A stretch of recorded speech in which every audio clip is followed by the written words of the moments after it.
കരുതലിന്റെ സ്നേഹസ്പർശം AKG memorial cooperative hospital, Kannur. Navakeralam കർമ്മ പദ്ധതി 2ന്റെ ഭാഗമായി കിഴല്ലൂർ ഗ്രാമപഞ്ചായത്തിൽ തയ്യാറാക്കിയ ജലബജറ്റ് റിപ്പോർട്ട് പ്രകാശനം ചെയ്തു. കണ്ണൂർ ജില്ലാ panchayat vice president advocate Binoy Kurian പ്രകാശന കർമ്മം നിർവഹിച്ചു.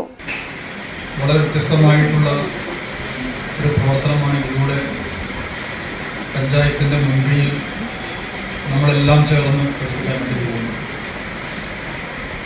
ഇവിടെ സംസാരിച്ചുകൊണ്ട് ക്ലാസ് എടുത്തുകൊണ്ട് ഹരിതകേരള മിഷൻ്റെ കോർഡിനേറ്റർ ജയപ്രകാശോട് സൂചിപ്പിച്ചിട്ടുണ്ട്. നമ്മുടെ സംസ്ഥാനമാണ് ജലബഡ്ജറ്റുമായി ബന്ധപ്പെട്ട പ്രവർത്തനങ്ങൾക്ക് തുടക്കം വെച്ചിട്ടുള്ളത്. 2021 ആദ്യമായി ജലബഡ്ജറ്റ്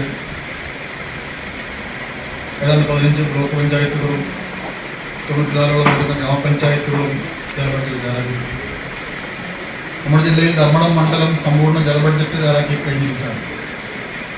കണ്ണൂർ ജില്ല ആദ്യം ഘട്ടത്തിലേക്ക് കൈവരിക്കാൻ വേണ്ടി പോവുകയാണ്. പഞ്ചായത്ത് പ്രസിഡന്റ് KV മിനി അധ്യക്ഷത വഹിച്ചു. ഹരിത കേരള മിഷൻ ജില്ലാ റിസോഴ്സ് പേഴ്സൺ ജയപ്രകാശ് പന്തക്ക പദ്ധതി വിശദീകരിച്ചു. പഞ്ചായത്തിൽ നിലവിൽ ലഭിക്കുന്ന ജലവും വിനിയോഗിക്കുന്ന ജലവും കണക്കാക്കിയാണ് ജലബജറ്റ് തയ്യാറാക്കിയത്. ഗാർഹികം, കൃഷി, വ്യവസായം, വാണിജ്യം, മറ്റുള്ളവ എന്നീ ആവശ്യങ്ങൾക്ക് ഒരു വർഷം ആവശ്യമായ ജലത്തിന്റെ അളവും ആയതിന് ലഭ്യമാകുന്ന വെള്ളത്തിന്റെ അളവും താരതമ്യം ചെയ്തുകൊണ്ട് കണക്ക് തയ്യാറാക്കുകയും അതിനനുസരിച്ച് ജലബജറ്റ് തയ്യാറാക്കുകയും ചെയ്തു.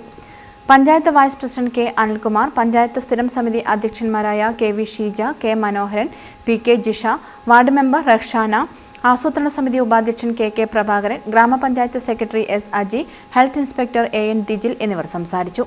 പഞ്ചായത്ത് ജനപ്രതിനിധികൾ, വിവിധ രാഷ്ട്രീയ പാർട്ടി പ്രതിനിധികൾ, ഹരിതകർമ്മസേന, കുടുംബശ്രീ അംഗങ്ങൾ, തൊഴിലുറപ്പ് തൊഴിലാളികൾ, സന്നദ്ധ പ്രവർത്തകർ മുതലായവർ പരിപാടിയിൽ പങ്കെടുത്തു. News bureau, Chalode.